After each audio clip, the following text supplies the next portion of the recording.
So after my last video on earnings and capability and investing in building capability, I got feedback and people were asking how they can go about investing in themselves or building capabilities.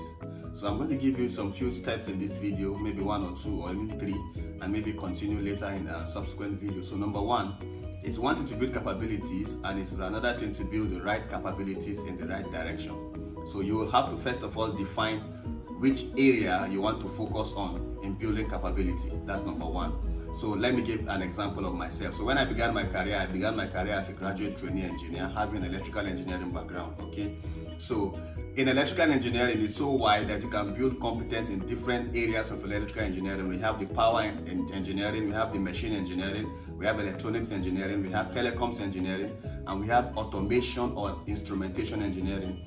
So in the course of my graduate training, I decided to focus on wanting to build competence in automations because that's what I felt was relevant at the time. Right, so I began my career as an automation engineer. I went for so many automation trainings, self-sponsored and company-sponsored as the case may be, and gradually migrated to become a maintenance manager, to an operations manager, and to the level where I am today. So imagine myself wanting to focus on general or electrical engineering. That will be too broad. So first of all, you need to define the area you want to focus on in building capability. That's point number 1. Point number 2, you will have to invest in yourself. You don't need to wait for your company to invest in you, because at the end of the day, it is about you and not just about your company. So if the company does not invest in you, it means you remain where you are and not where you want to be.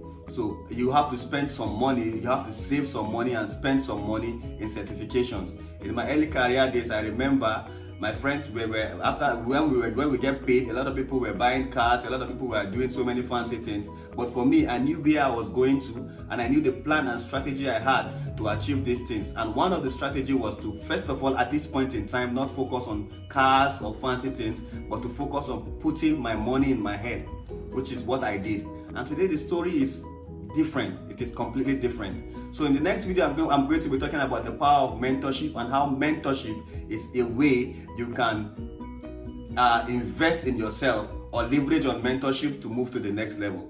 See you next time.